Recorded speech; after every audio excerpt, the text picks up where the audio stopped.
les producteurs africains qui sont discriminés par les multinationales, qui sont mis de côté. Il y a un certain nombre de tests qui sont faits par une équipe spécialisée avec laquelle nous travaillons pour vérifier la qualité des produits, parce que l'objectif, ce n'est pas simplement de prendre quelque chose parce que c'est africain, mais prendre quelque chose qui est africain et qui a de la valeur. Et une fois qu'on va dans ce sens-là, eh bien, il y a un certain nombre de produits qui ont été triés sur le volet, d'autres à qui on a demandé du moins aux producteurs de retravailler leurs produits.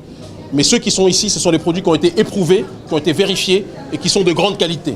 Et l'objectif, c'est de pouvoir les distribuer partout sur le continent africain, parce que le système néocolonial dans lequel on est fait que même présenter des produits dans des pays voisins, c'est quelque chose de difficile. Nous devons être capables de briser ces chaînes-là. Il y a un adage qui dit ce que les élites africaines ou ce que les élites ne font pas pour le peuple le fera lui-même. Eh bien, nous avons décidé de prendre nos responsabilités.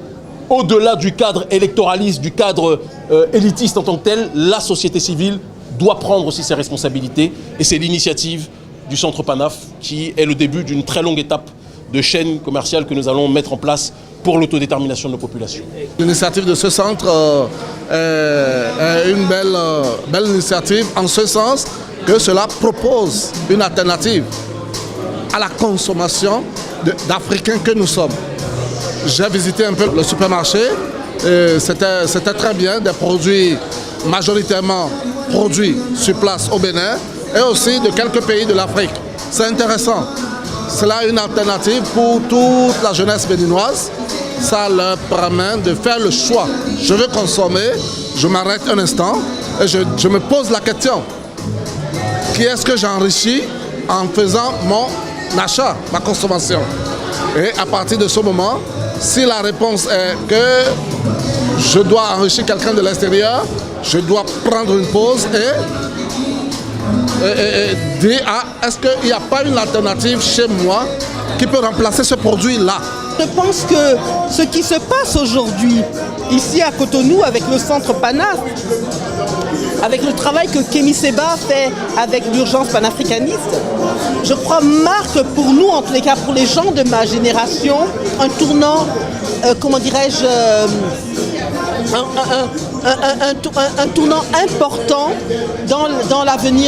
pour l'avenir du continent africain. Et je crois qu'il est important d'acheter ce que nous produisons sur le continent africain, que ce soit sur le plan culinaire, que ce soit sur le plan vestimentaire, que ce soit même dans la façon de nous loger. Il nous faut d'une manière, comment dirais-je, vraiment consciente, penser, vivre, agir africain.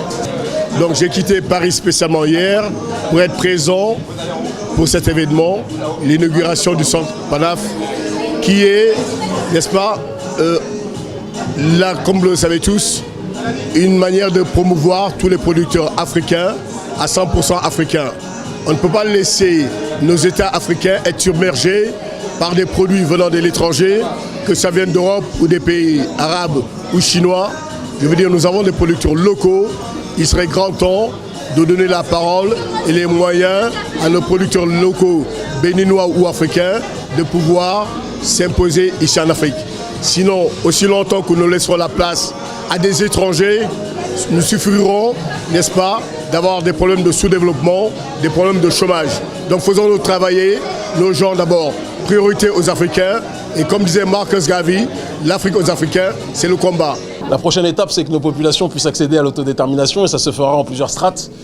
Je pense que c'est une très grosse victoire symbolique que l'on a aujourd'hui parce que lorsqu'on avait parlé il y a 2 ans d'ouvrir un espace commercial, tout le monde nous disait qu'Kémy parle mais n'arrivera pas à le faire. Et moi, je suis un homme de défi. Quand des gens doutent de nous, j'aime toujours leur montrer qu'ils ont tort. Mais je prends mon temps. Le temps des autres, la chronologie des gens n'est pas la mienne. Je fais toujours les choses en fonction de ce que je pense être bon, entouré de mon équipe. Et en se concertant avec mon équipe, et l'objectif final, c'est de pousser nos populations à l'autodétermination. Et pour le reste, pour plus de détails, vous le verrez le moment venu.